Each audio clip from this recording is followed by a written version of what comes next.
Alhamdulillah Ustaz sudah hadir di tengah-tengah kita. Mari kita simak bersama-sama. Kepada Ustaz kami persilakan. Bismillahirrahmanirrahim. Assalamualaikum warahmatullahi wabarakatuh. Waalaikumsalam warahmatullahi wabarakatuh. Alhamdulillahirabbil alamin wassalatu wassalamu ala sayyidina Muhammadin wa ala alihi wa ashabihi ajmain. Amma ba'du. Bapak-bapak, ibu-ibu, saudara-saudari sekalian yang berbahagia, alhamdulillah hari ini kita bisa melanjutkan kajian kita tentang kitab Tafsir Jalalain. Bismillahirrahmanirrahim. May yuti'ir rasula faqad ata Allah wa man tawalla fama arsalnaka alaihim hafidha. May yuti'ir rasula, barang siapa mentaati Rasul, faqad ata Allah, maka sungguh telah taat kepada Allah.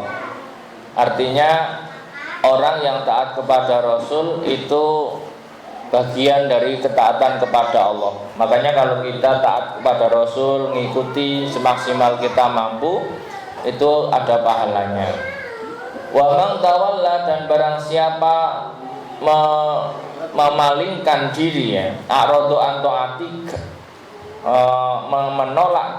menolak taat kepadamu wahai Muhammad, wala yu'minuka, dan jangan kamu enggak usah dianggap lah gitu ya. Fama arsalnaka, dan kamu tidak diutus alaihim terhadap mereka hafidhon, sebagai penjaga. Artinya gini, Nabi Muhammad itu saking sayangnya kepada umatnya Bapak Ibu. Jadi kadang-kadang pengen umat-umatnya itu ya taat kepada Allah dan kepada Rasulnya, sampai apa ya, ibarat kata ngalah lah barangkali, apa ya ibaratnya, saking mengusahakan orang-orang itu dicintai oleh Rasul itu, sampai pengennya Rasul itu ayo sampai dikawal betul gitu loh. Tetapi ternyata di sini Allah tidak memaksakan Nabi itu menjaga keimanan seseorang. Artinya tugasnya Nabi itu ya sudah, sampaikan saja. Orang itu mau percaya dengan dirimu, mau taat kepada dirimu, ya monggo. Kalau enggak, bukan tugasmu. Nah, kadang-kadang kan orang itu kalau sayang kepada keluarganya misalkan, itu kadang-kadang kan orang memaksakan supaya sesuai dengan keinginannya ya. Apalagi misalnya kalau Bapak Ibu lihat sejarah Nabi itu, Nabi Muhammad misalnya berusaha keras ya, apa istilahnya, mengajak keluarga dekatnya itu untuk memeluk agama Islam. Berusaha keras semaksimal beliau mampu. Akan tetapi yang terjadi apa, sebagian keluarga itu memeluk Islam, sebagian yang lain tidak. Ya artinya apa ya, disuruh sampaikan saja bahwa siapa yang taat kepadamu termasuk taat kepada Allah. Kalaupun mereka menolak itu, maka itu bukan tugasmu, diutus itu bukan untuk menjaga mereka beriman. Artinya ya nothing tulus gitu loh. Maksudnya nggak usah dipikirkan orang-orang yang sudah kamu dakwahi lalu nggak menerima. Ya sebagaimana para ulama menyampaikan pesan seperti apapun itu ya Pak, ilmu-ilmu yang disampaikan kepada para umat manusia atau kaum muslimin, kaum mukminin, itu ya kalau ada yang mengikuti ya alhamdulillah, kalau enggak ya itu bukan tugas ulama menjaga orang itu seperti itu. Ya artinya Rasul saja sejak awal sudah dikatakan bahwa bukan tugasmu diutus menjadi Rasul itu untuk menjaga mereka tetap kondisinya baik terus. Artinya sampaikan saja, tugasmu adalah menyampaikan. Di sini dikatakan hafidhon li amalihim bila nadir wa ilaina amrohum batajawazu wa hadza qabla al-amri bil qital. Jadi Rasul tidak diutus untuk menjaga amal-amal mereka agar selalu baik. Ya, makanya kalau Anda Bapak Ibu lihat ya seperti itulah ya. Orang di zaman Rasul itu kadang-kadang ketika mendengar informasi dari Rasul, pelajaran dari Rasul, itu pas ada di hadapannya itu bilang nggih, ya, tapi ketika Rasul atau mereka pergi dari majelisnya Rasul, itu kadang-kadang isinya berbeda, pikirannya berbeda, nyinyir lah Pak. Ketika ya mungkin Bapak Ibu bisa lihat orang itu kalau nggak yakin kepada Rasul, tapi setengah gitu loh, antara hormat dan tidak hormat. Kadang itu kalau bahasa Jawanya itu nggih tapi nggak kepanggih ya. Di depan itu nggih tapi karena sungkan saja, tapi di belakang itu nyinyir gitu. Ya nanti Bapak Ibu di dalam dunia itu banyak contohnya ya. Nanti di depan itu iya, tetapi ketika di belakang itu sikapnya berbeda. Wa yaquluna, dan orang-orang munafik ya, ail munafiqun idza ja'uka amruna ya ta'atun. Orang-orang munafik itu dulu di eranya Nabi Muhammad, ketika datang kepada Nabi itu, ketika ada perintah, ketika ada anjuran, mereka berkata siap. Kalau orang sekarang bilangnya siap. Nah, atau orang dulu bilangnya apa? Sendiko dawuh. Nah, ya apa bahasa kalau di kalau di sini apa? Misalkan di perintah itu tolong ini 86 ya gitu ya.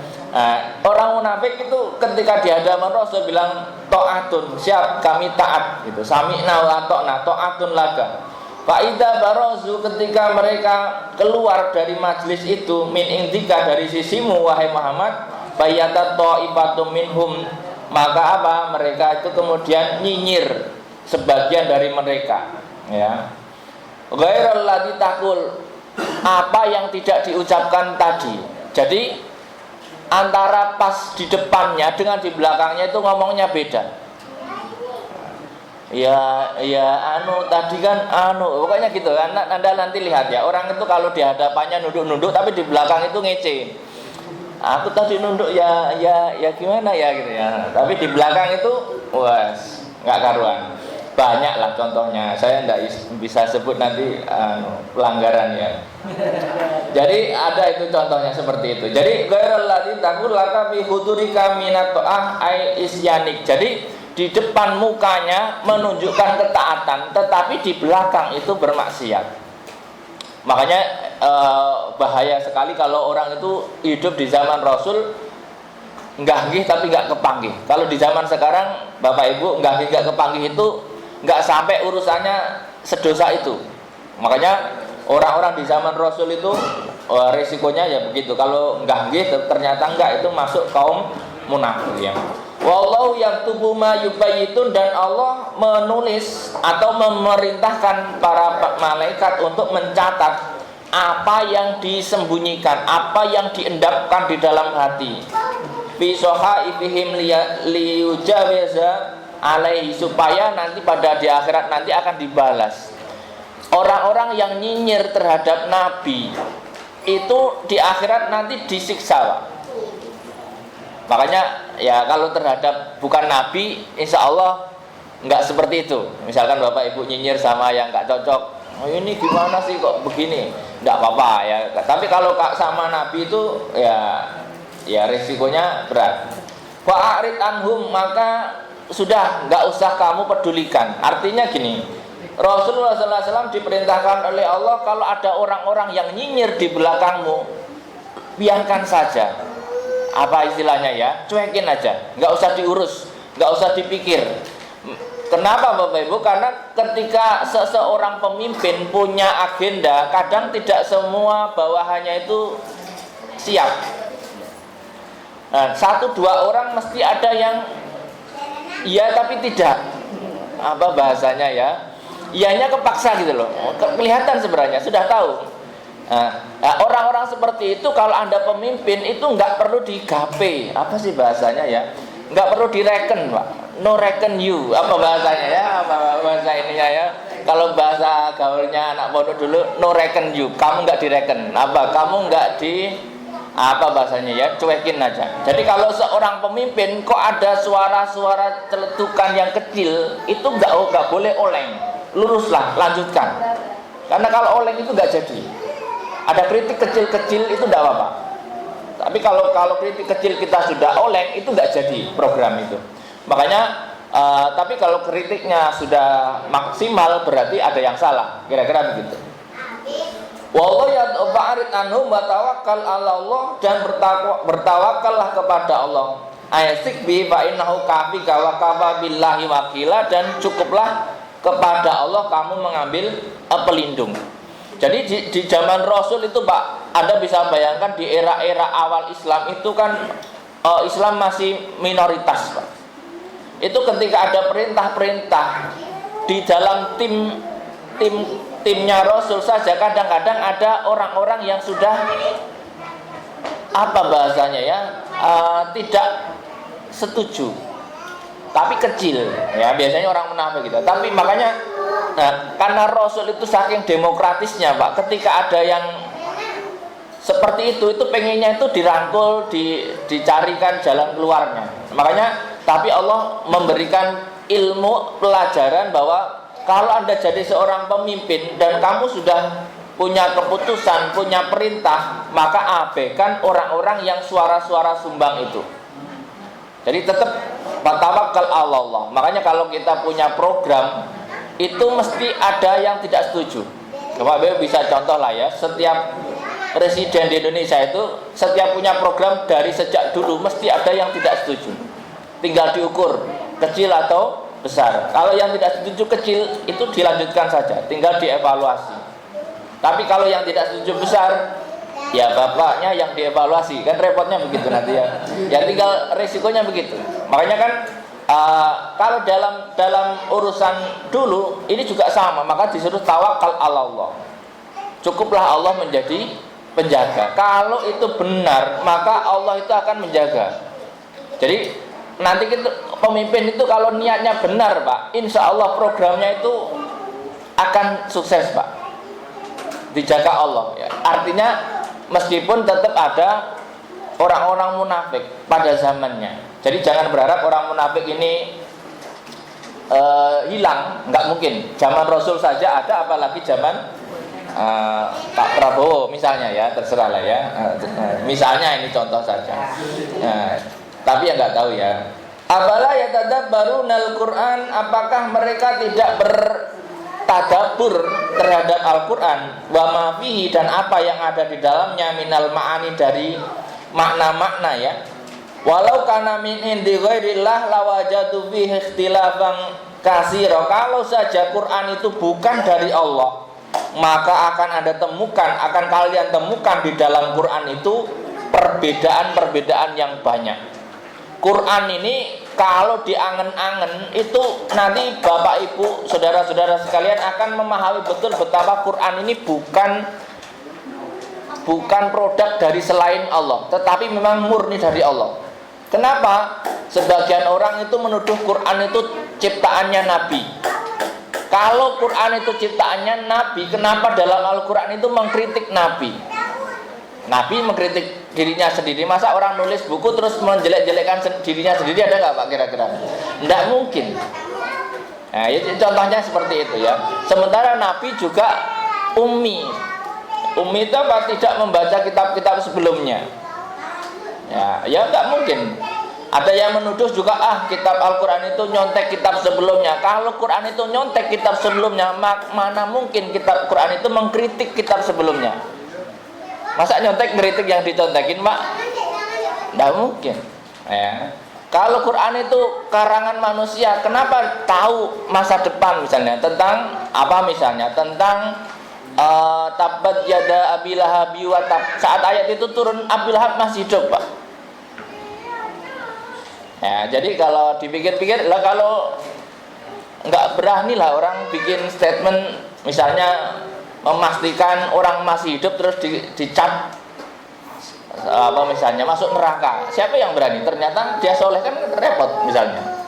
Atau tentang apa misalnya kemenangan di era yang akan datang. Jadi banyak ya. Jadi makanya kalau orang mengangen-angen tadabbur Quran itu akan tahu betapa Al-Quran itu memang dari Allah. Kalau Rasul membuat Quran, maka otomatis gak bakal ada kritik terhadap Rasul. Rasul itu perilakunya kalau salah misalkan dibenarkan dalam Al-Quran. Misalnya ada beberapa ayat yang misalnya Rasul tidak mau minum madu karena menyenangkan istrinya. itu kan kemudian dikritik oleh Allah, ya apa? Ya ya Rasul lima tuharrimu ma halallahu lakum tabtaghi mardata azwajikum dan sebagainya. Kalau itu tulisan Rasul, kenapa Rasul mengkritik dirinya sendiri dalam tulisannya? Tidak mungkin ya. Jadi makanya Bapak Ibu, Quran ini kalau diangen-angen nanti akan ketemu betapa Quran ini benar-benar dari Allah ya. Tanaqudun fi ma'anihi wa tabayyunan fi nadmihi. Dan juga Bapak Ibu, Quran ini coba kalau ada orang bisa menciptakan Al-Quran, coba mana yang berhasil? Enggak ada. Misalkan bacaan Quran ini panjang pendeknya ini berbeda dengan bahasa Arab biasa ya. Jadi bahasa Arab biasa itu enggak ada panjang pendeknya ya. Wa idza ja'ahum amrun minal amni, dan ketika datang perkara ya tentang peperangan, minal amni dari kemenangan, awil khawfi atau kekalahan, ada ubihi, mereka menyebarkannya. Jadi ini ada pola begini Bapak Ibu. Jadi di dalam dunia peperangan, orang-orang munafik itu kadang-kadang perilakunya itu apa? Perilakunya itu suka menyebarkan hoax kalau bahasa sekarang. Jadi belum jelas itu sudah disebar. Makanya kalau Bapak Ibu lihat orang sekarang ada berita nggak jelas kok sudah disebar, itu perilakunya orang munafik. Makanya kalau ada berita apapun itu harus ditabayun dulu baru disebar. Disebar pun harus seizin otoritas sebenarnya. Makanya kalau kita itu tidak boleh tiba-tiba lihat apa langsung viralkan, ternyata salah. Itu kadang-kadang yang terviral itu ujung-ujungnya bisa mati Pak, tanpa pengadilan. Banyak kasus seperti itu. Percandaan dikira serius. Kadang-kadang orang itu sekarang kan suka bikin konten-konten bercanda, tapi orang lain yang memahami melihat itu dikiranya serius. Nah, orang-orang munafik pada zaman Nabi itu, karena dulu begini Pak, Bapak Ibu, kalau zaman dulu itu belum ada SMS, belum ada WA, belum ada telepon Pak. Untuk mengetahui menang atau kalah itu beritanya berita kabar burung Pak. Kalau dulu namanya kabar burung. Sekarang sudah jarang digunakan istilah kabar burung, karena dulu itu ya omongan satu ke omongan yang lain. Kalau Bapak Ibu dulu hidup di kampung, itu kabar burung itu luar biasa dulu ya Pak, dan nggak ada bukti, dan bumbunya itu bertambah panjang. Sepanjang rantainya semakin besar, semakin banyak bumbunya. Nggak tahu ada yang jadi korban kabar burung nggak Bapak Ibu di kampung misalnya? Misalkan Bapak Ibu ada ambulan masuk ke desa, misalkan ke rumah Bapak Ibu, itu udah kabarnya nggak karuan sampai kemana-mana. Padahal itu misalnya karena Anda itu sebagai drivernya ambulan misalnya, pikirannya itu siapa yang mati, siapa yang sakit, nggak karuan pokoknya. Nanti itu isunya liar Pak. Nah ini sejak dulu juga begitu, kabar kemenangan perang dan kekalahan perang itu orang munafik itu sudah menyebarkan sebelum mendapat otoritatif dari pihak-pihak yang seharusnya. Maka dalam dunia perang itu nggak boleh semua orang itu berbicara. Makanya Bapak Ibu kalau lihat sekarang konsepnya perang, kalau Anda lihat peperangan di Timur Tengah itu, kenapa mereka mematikan internet gitu ya? Itu ya karena supaya apa? Supaya tidak semua orang itu nge-share berita. Karena sharing berita yang belum final itu akan membuat kekalahan. Misalnya kalau Bapak Ibu lihat ya, di Israel itu sampai dimatikan semua internet CCTV-nya, dipecahin semua. Kalau di Iran internet dimatikan kecuali juru bicara yang bisa menggunakannya. Nah, jadi emang harus begitu. Kalau nggak begitu liar Pak. Karena orang munafik itu di mana-mana ada. Ya, jadi maka di era Rasul ini karena belum ada internet, belum ada telepon, nggak bisa dibatasi Pak. Jadi omongan orang itu. Nah, maka ketika ada kemenangan itu udah nyebar duluan, ketika ada kekalahan juga udah nyebar duluan, jadi nggak terkontrol dan itu merugikan pasukan gitu ya. Wa idza ja'ahum amrun minal amni awil khawfi ada'u bih, mereka menyiarkan ya fi jama'atin minal munafiq aw fi du'afa'il mu'minin kanu yaf'aluna dzalik. Ini dilakukan oleh orang-orang munafik dan orang-orang beriman yang imannya masih lemah. Wa yata'addan nabi, dan itu menyakiti nabi. Berita-berita yang tersebar itu tanpa konfirmasi nabi akhirnya itu menyakiti nabi. Walau rudduhu, dan kalau saja mereka mengembalikan informasi itu ila rasul, kepada rasul, wa ulil amri, dan kepada penanggung jawab pertempuran di medan perang misalkan, minhum, dari mereka, dari ra'ya atau orang-orang pinternya ya, kepada jenderalnya atau kepada juru bicaranya, la alimahul ladina yastambitunahu, maka diketahuilah siapa yang berhak, apa yang berhak disebarkan. Jadi dalam dunia perang itu berita itu harus dikontrol, Pak. Ini teknik, Pak. Ini kalau perangnya perang seperti itu ya harus dikontrol. Kalau perangnya perang ekonomi juga harus dikontrol. Laporan atau apa yang perlu di-share itu juga terkontrol, Pak. Tidak semua harus diterbukakan. Soalnya kalau sifatnya itu perang, ya kalau Anda terbuka kalah. Makanya dalam dunia perang, perang dagang, perang militer atau perang urat saraf, perang psikologi ya, itu juga harus mana yang dilempar, mana yang disembunyikan.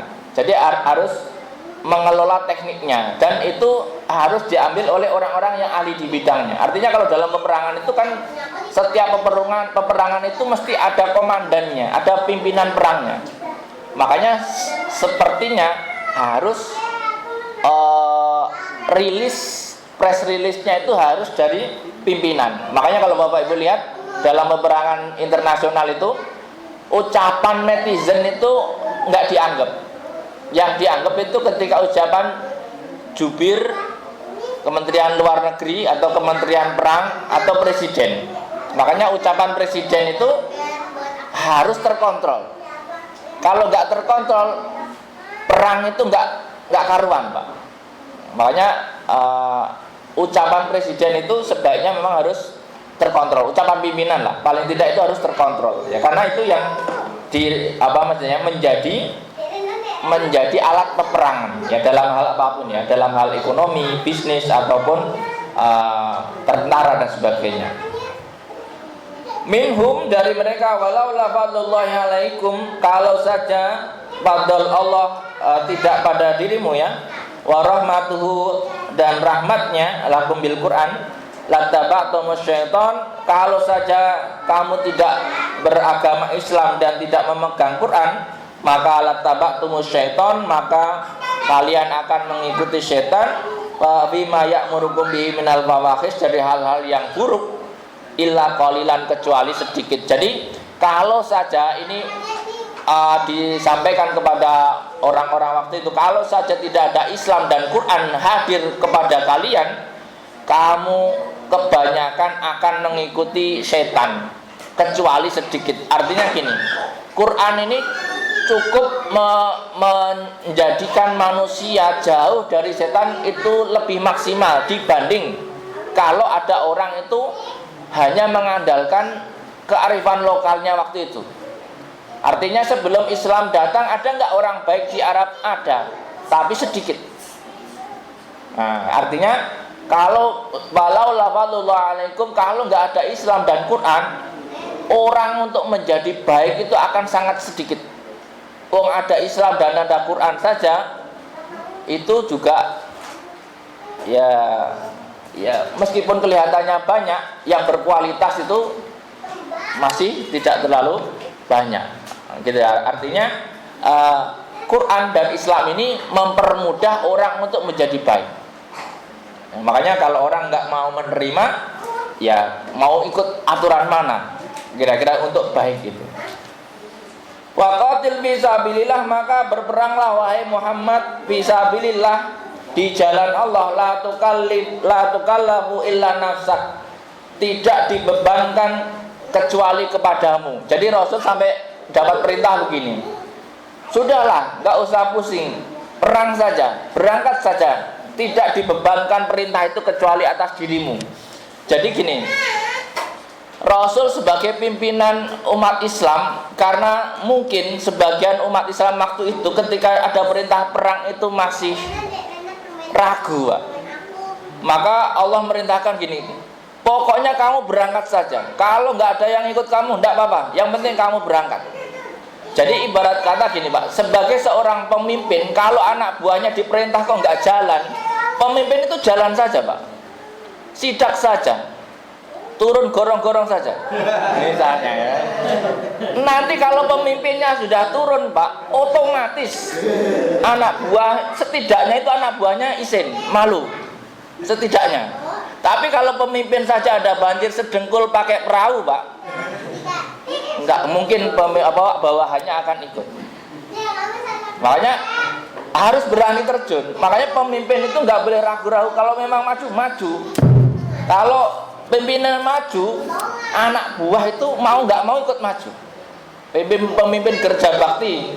Kalau pemimpinnya cuman nyuruh-nyuruh, ya yang disuruh mesti ada masa. Tapi kalau pemimpinnya langsung turun, yang lain setidaknya itu, ya mosok aku nggak ikut kan gitu ya, kira-kira gitu.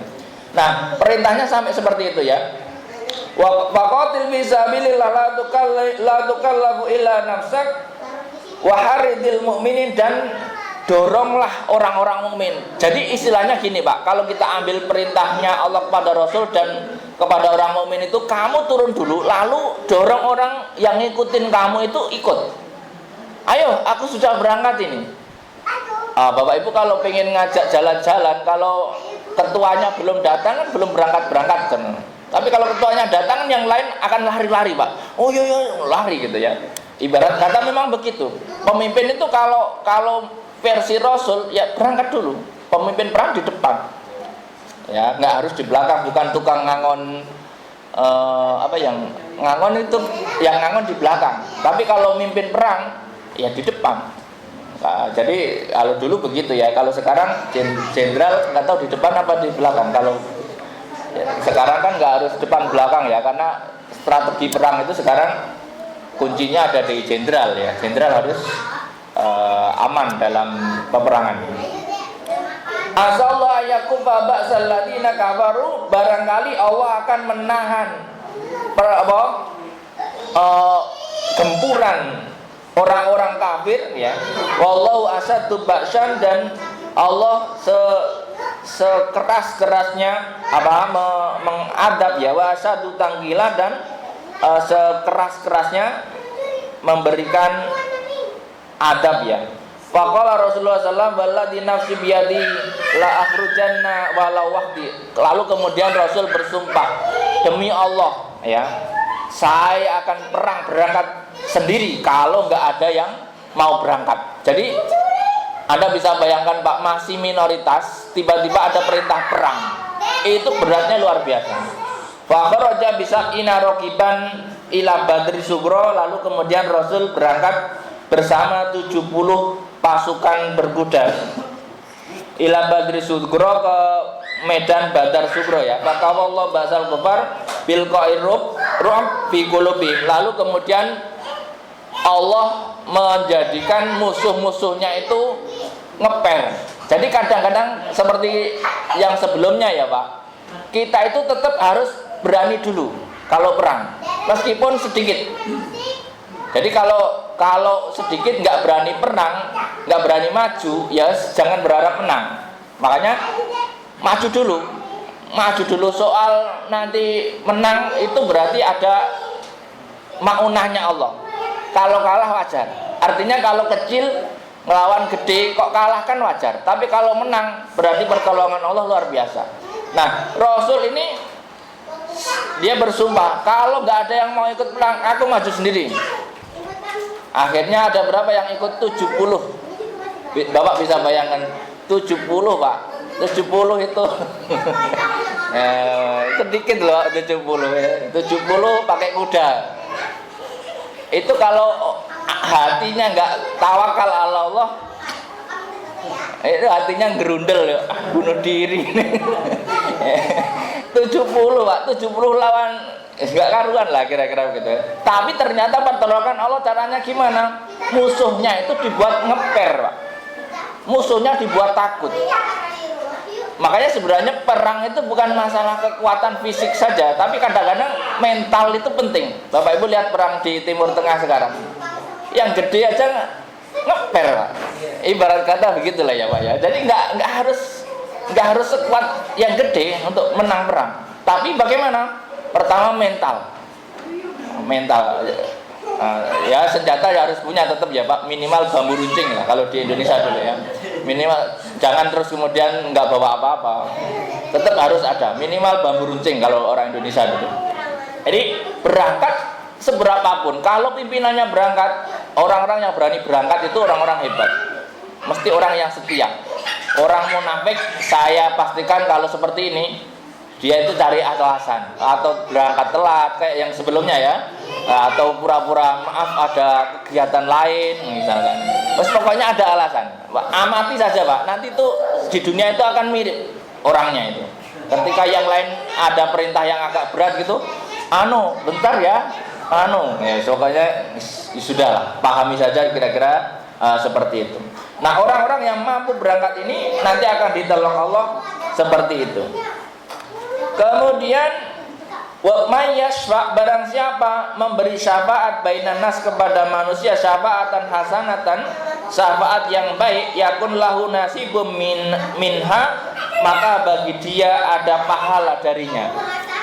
Jadi gini Pak, syafaat itu menolong ya Pak. Orang menolong dalam kebaikan itu dapat pahala Pak. Misalkan ada orang mau sholat, terus tanya Bapak, Pak masjid di mana?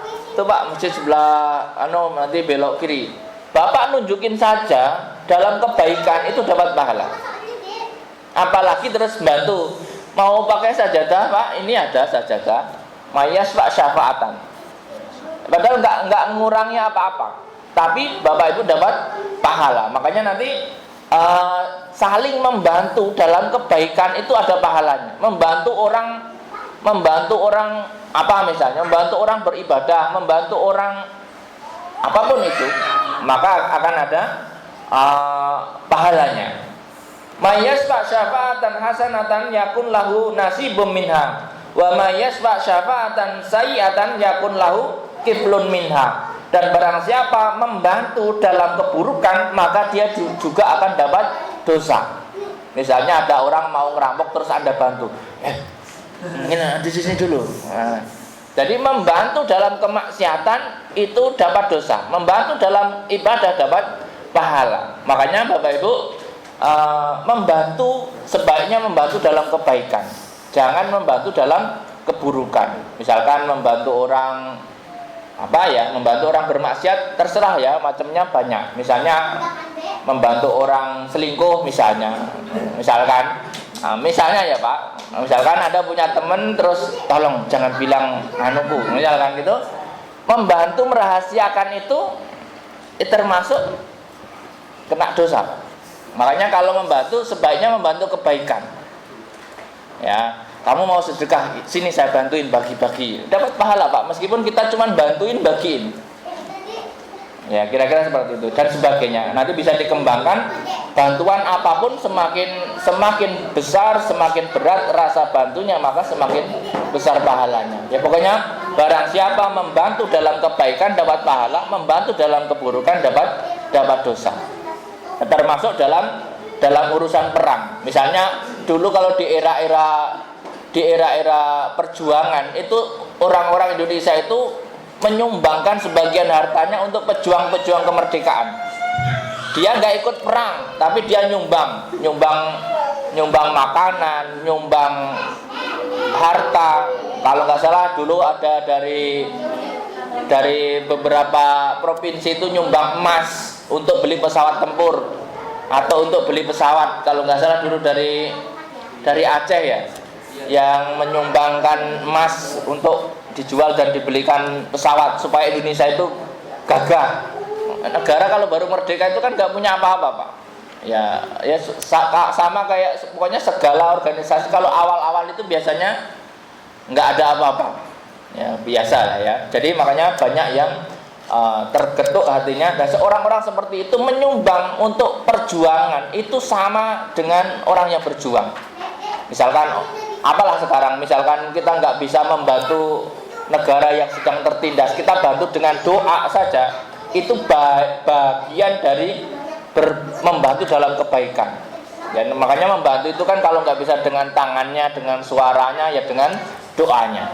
Jadi tinggal dipilih. Kalau bisa membantu dengan harta, ya bantu dengan harta. Kalau enggak, ya paling tidak mendoakan. Jangan kemudian diem saja. Mayaswa syafa'atan hasanatan yakun lahu nasibum minha, wa mayaswa syafa'atan sayyatan yakun lahu kiflum minha, wa kana Allah ala kulli syai'im mukita. Dan sesungguhnya Allah terhadap segala sesuatu mukita itu apa? Akan menghitung dan mengukurnya. Artinya membalas segala yang kita lakukan. Ya, kalau kita nggak bisa berbuat sendiri, kita bisa membantu, Pak. Jadi misalnya kita nggak bisa nggak bisa melakukan sendiri, kita cukup membantu orang lain yang melakukan itu. Misalnya apa ya?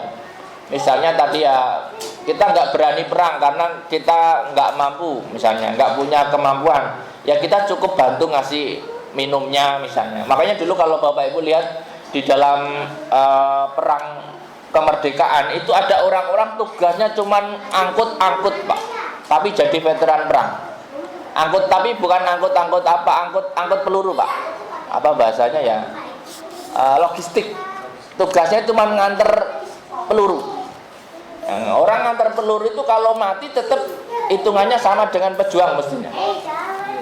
Meskipun dia cuman logistik, Pak. Dia nggak punya teknik perang. Nah, kalau sekarang dalam peperangan sekarang itu ya mungkin orang-orang yang sopir truknya lah, misalkan yang nganter rudal-rudalnya, atau dokter yang diikutkan di perang misalnya. Nah, kalau dalam haji misalnya itu dokter hajinya misalnya ya, dia hanya ngurusin kesehatan jamaah hajinya misalnya. Nah, kebaikan seperti itu, atau bisa jadi pilot-pilotnya yang nganterin sampai jamaah haji selamat misalnya, bisa jadi dapat kebaikan kalau diniati seperti itu. Allahu la ilaha illa Allah, Allah lah yang tidak ada Tuhan kecuali Dia. La yasma'annakum, sungguh akan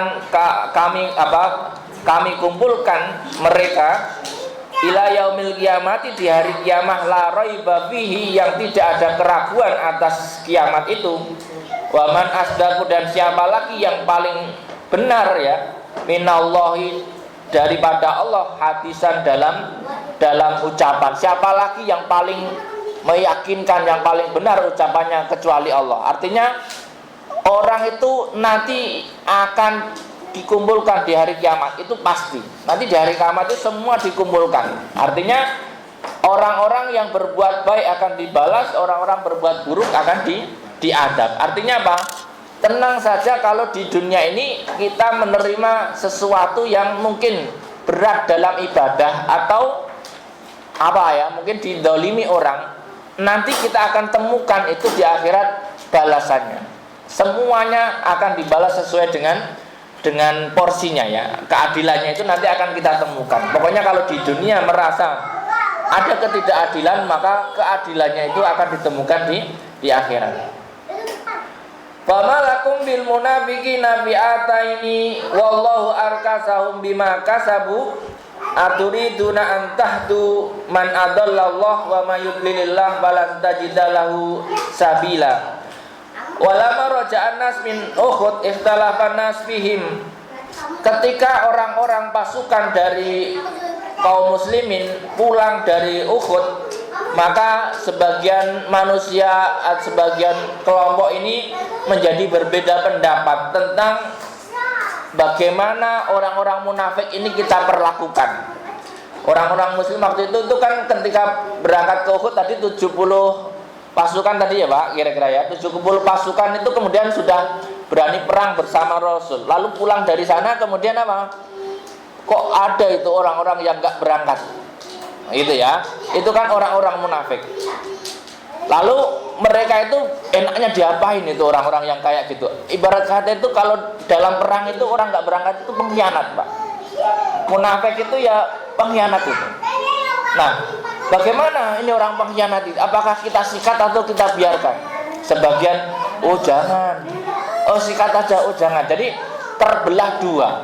Ya, sikapnya terbelah dua. Lalu turunlah ayat, "Fama lakum bil munafiqina bi aidan." Ada apa kamu kok jadi terbelah dua soal urusan orang munafik?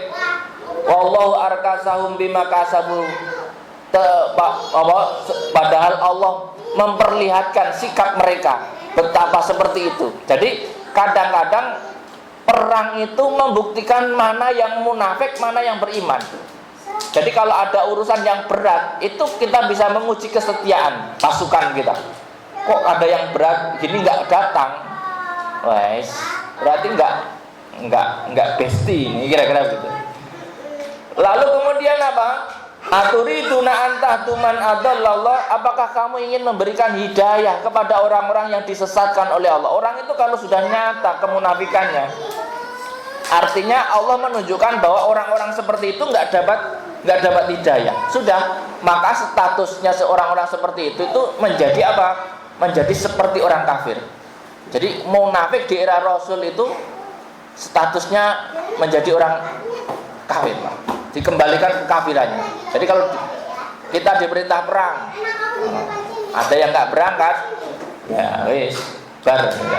Ma'ayutillah balantajidala, orang yang disesatkan oleh Allah, maka orang-orang tersebut tidak akan mendapatkan jalan hidayah. Orang itu kalau sudah dibuat sesat oleh Allah, dikasih petunjuk apapun nggak bakal mendapat hidayah. Nanti Bapak Ibu, kalau di dunia sekarang itu orang itu kalau sudah dibuat sesat, dikasih dalil, dikasih bukti apapun itu nggak bakal ngaruh. Nanti lihatlah Bapak Ibu ya, kalau ada orang diskusi dan debat misalnya, udah dikasih banyak bukti masih ngeyel terus. Nah itu berarti memang orang seperti itu nggak bakal ketemu jalan petunjuknya. Itu kalau dalam urusan bukan agama tidak apa-apa, tapi kalau dalam urusan agama itu repot. Ya, repotnya apa? Ya berarti mungkin orang itu sudah dicap sebagai orang yang sesat. Artinya memang dia itu nggak layak masuk surga. Kadang-kadang ada orang itu dipaksa itu juga nggak bisa. Waktu lau takfuruna kama kafaru, mereka berharap agar kalian itu kafir seperti mereka kafir ya. Fatakunu nasawa, akhirnya merasa sama. Mereka itu berharap kamu seperti mereka supaya sama-sama kafir. Jadi nanti Bapak Ibu bisa amati, kadang-kadang ketika ada orang tidak bisa mengalahkan orang Islam, maka dia berharap orang Islam itu menjadi seperti mereka. Pokoknya pengennya itu, ayolah kamu nggak apa-apa. Kalau dalam dunia modern itu kadang-kadang untuk menyerang Islam itu orang nggak bisa. Lalu kemudian bagaimana merusak Islam dengan tetap kamu berislam tapi budayanya disuruh ngikutin budaya mereka. Minuman keras, ya misalkan ya, judi. Nah, pokoknya perilakunya sama dengan mereka. Nanti kalau dia nggak bisa melakukan itu ya, wala tattakhidhu minhum auliya, maka jangan sesekali kalian ambil dari orang-orang munafik itu auliya, yaitu apa? Orang yang orang yang menjadi pemimpin kalian. Jangan ya. Artinya jangan mengambil pemimpin atau besti atau sahabat dekat dari orang-orang munafik. Kenapa? Karena orang-orang munafik itu nggak bisa dipegang omongannya. Ya, karena ciri orang munafik itu kan kalau bicara berdusta, kalau berjanji mengingkari, kalau bersumpah palsu, ya kira-kira begitu ya. Maka jangan sekali ambil mereka menjadi pemimpin. Hatta yuhajiru fisabilillah, sampai mereka berhijrah di jalan Allah, sampai benar-benar mereka bertobat. Artinya kalau ada orang munafik pada zamannya jangan jadikan pemimpinnya. Wa in tawallau fakhuduhum. Wa in tawallau, ketika mereka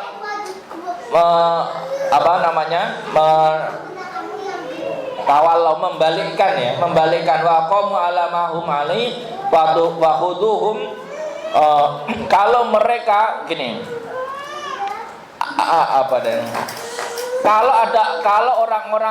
kalau orang-orang munafik itu kemudian lepas dari agamanya, fahuduhum, maka ambil saja dia. Apa bahasanya itu? Ambil itu ciduk saja dia. Ciduk itu dijadikan tawanan. Kalau orang-orang, jadi nanti gini Pak, di dalam pasukan itu kadang-kadang ada orang yang setengah hati. Orang munafik lah. Orang munafik itu setengah hati.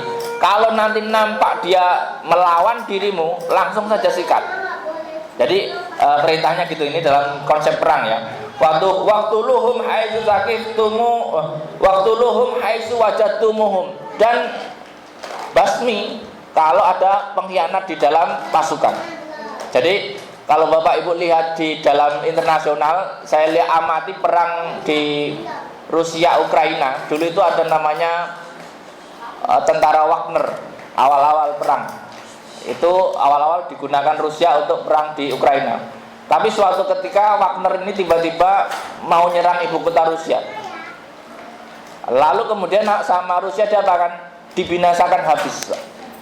Itu memang teknik perang begitu. Jadi kalau ada muncul kelompok-kelompok pengkhianat, itu harus dibasmi sampai akarnya. Ya, pokoknya ini kalau konsep perang ya Pak, ini perang ya.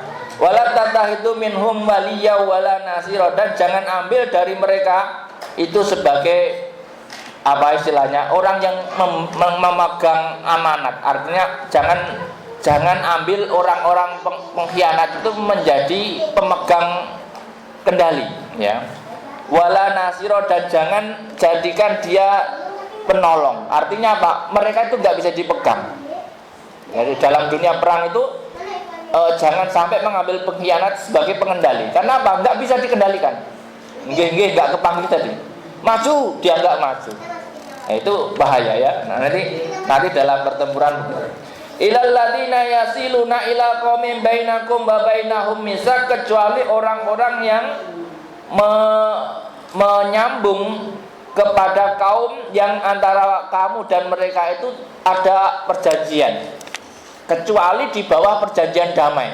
Misalnya apa bahasanya, kalau bahasa sekarang itu kan kita gitu, misalnya ada blok-blok ya Pak, blok barat, blok timur. Biasanya kan kalau Anda lihat perang itu misalnya ya, kalau sekarang ya kita lihat misalnya kan perang Iran dengan Amerika ini kan, Amerika berteman dengan Israel misalnya, terus kemudian Iran ini berteman Rusia sama Cina misalnya begitu ya. Maka bisa jadi orang itu yang lewatnya lewat sana ngomongnya, lewat Rusia ngomongnya, tapi masuknya ke Iran, atau lewat mana tapi maksudnya ke Amerika misalnya. Jadi dari dulu tuh memang pasukan itu main blok-blokan Pak. Kalau non blok kayak kita itu ya nggak punya bolo, maksudnya ya nggak sono nggak sini ya, tapi ya nggak tahu lah ya. Ilal ladina yasiluna ila qaumin bainakum wa bainahum misak. Di sini jaba ahdu bil aman lahum wa liman wasala ilaihim kama adun nabi Ilal bin Uwaimir au ja'akum hasirat suduruhum, atau datang kepadamu tapi nggak ingin menyerang. Jadi gini, ada orang itu nggak suka sama kamu tapi nggak berani perang denganmu. Apa ya bahasanya? Ya gimana ya? Ya benci tapi nggak perang. Apa bahasanya ya?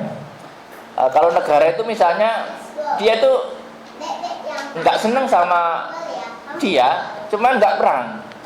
Dia posisi nggak ikut-ikutan lah. Aku nggak ikut-ikutan. Kamu perang-perang aja. Yang penting aku nggak ikut. Tapi kalau nyenggol, kira-kira begitu. Au yuqatilu qaumakum ya, atau memerangi kaummu ya, au yuqatilu qaumahum au yuqatilukum, atau memerangi au yuqatilu qaumahum. Mana walau sya Allah la sallatu alaikum ya. Kalau Allah menghendaki la sallatu alaikum ya. Kalau Allah menghendaki ya kamu bisa jadi dikalahkan sama dia. Wala qatalukum, maka akan memerangimu ya. Walakinnahu lam yasha fa alqa fi qulubihim ru'ba ya. Artinya ada juga waktu Rasul itu ya. Ada juga orang-orang atau pasukan yang sebenarnya itu bisa mengalahkan kaum muslimin. Tetapi dia enggak mengalahkanmu. Karena apa ya? Karena Allah mengatur mereka itu tadi ragu ya. Wa ini tazalukum balam yuqatilukum wa alqa ilaikumus salam fama ja'alallahu lakum alaihim sabila. Kalau mereka tidak memerangimu ya, artinya kalau mereka tidak menyerangmu, janganlah kau menyerangnya. Ini dalam urusan perang ya. Kalau kamu enggak diserang, jangan nyerang. Maka perang itu defensif. Makanya benar itu kalau di Timur Tengah, kalau nggak diserang ya nggak nyerang. Nah, ketika diserang itu ada alasan untuk membalas, karena aturan perang di PBB itu kayaknya begitu. Kalau Anda diserang, membalas itu sah. Tapi kalau Anda nggak diserang, tiba-tiba nyerang duluan, Anda kena masalah. Makanya sebenarnya yang berani nyerang duluan itu rata-rata negara yang gede, Pak. Jarang negara kecil berani nyerang duluan. Karena secara PBB langsung kena kalau negara kecil. Nah kalau negara besar kadang-kadang PBB-nya itu nggak berani. Ya gitulah ya, dunia itu ya pokoknya bulat pokoknya gitu. Tetap yang gede itu gitu ya. Bolah. Ini teknik perang. Ini nanti Bapak Ibu bisa cari ilmu-ilmu tentang ini pelajaran Kementerian Pertahanan mesti. Kalau Bapak Ibu di sini agak berat sebenarnya. Tapi tidak apa-apa lah. Paling tidak dikit-dikit ya teknik perang ya. Fama ja'alakum alaihim sabila. Jadi dalam Quran pun diajari kalau kamu nggak diserang jangan nyerang. Meskipun kamu bermusuhan. Jadi tetap otot-ototan itu tidak apa-apa, gertak-gertakan itu tidak apa-apa. Makanya sebenarnya negara-negara gede itu kan ya begitu, mainnya pesaiwar dulu. Kalau nggak tahan kan perang kalaupun ternyata nggak berhasil kan ruginya gede, Pak. Kayak yang itu kan rugi gede. Akhirnya mau ngelanjutin dapat apa, nggak dilanjutin malu. Kepalang tanggung ya, makanya perang itu tidak murah dari dulu. Perang itu tidak murah. Setiap zaman perang itu mahal. Ya, makanya perang itu sesuai zamannya mahalnya. Dulu zaman kemerdekaan perang itu yang mahal. Karena dulu transportasi itu kaki, Pak. Jadi misalnya dari Jogja untuk nyerang VOC di Jakarta itu jalan kaki, Pak. Itu betapa butuh makan, Pak. Itu gimana cara ngatur pasukan 1000 ngasih makan? Makanya dibuat gudang-gudang di setiap daerah itu. Gudang di Cirebon, gudang di Tegal. Nah, tapi kalau gudangnya dibakar, kelaparan, kalah, Pak. Malaria sampai di sini. Kan gitu ya. Karena dulu di Ciliwung itu ngecampnya. Kalau Bapak Ibu baca sejarah Sultan Agung ya nanti Anda bisa lihat ya. Kullu ma ruddu ilal fitnah, segala yang kembali kepada fitnah, artinya mana tadi? Oh bukan ya. Satajiduna akharina yuriduna ayyamanukum, akan kamu temui golongan-golongan yang lain yang mencari aman darimu. Wa ya'manu qaumahum, dan mencari aman dari kaumnya. Ini ada orang-orang yang dia itu nyari aman. Dari dirimu nyari aman, dari sana nyari aman. Apa ya ibarat kata? Main dua kaki. Dari dulu sudah ada, Pak. Jadi ada negara-negara yang main dua kaki. Tetap kita berteman, tapi ke masyarakatnya tenang, yang nyari aman. Ya, ada yang seperti itu. Kalau ini tapi wayak manu kaum bil kubri. Jadi kalau ini konsepnya apa? Kalau perang ini perang agama waktu itu ya. Kalau di hadapan Rasul menganggap oke lah kita damai saja. Tapi kalau ke kaumnya, aku tetap bersamamu. Apa ya bahasanya? Pokoknya gitu. Dua bermuka dua. Kullu marutu ilal fitnah, kullama, ketika mereka kembali ke syirik ya, urkisu fiha wa qawasyadal wuqu fa ilam ya'tazilukum, kalau mereka tidak menghindari untuk menyerang kalian, wa yulqu ilaikumussalam, dan mengucapkan damai kepada kalian, wa yakufu aydihum, dan menahan diri dari menyerang, fakhuduhum, maka ambillah sebagai tawanan ya, waqtuluhum haitsu sakintumuhum, dan perangilah ya dimanapun kamu menemukan. Wa ulaikum ja'alna alaihim sultanan mubina, dan mereka itu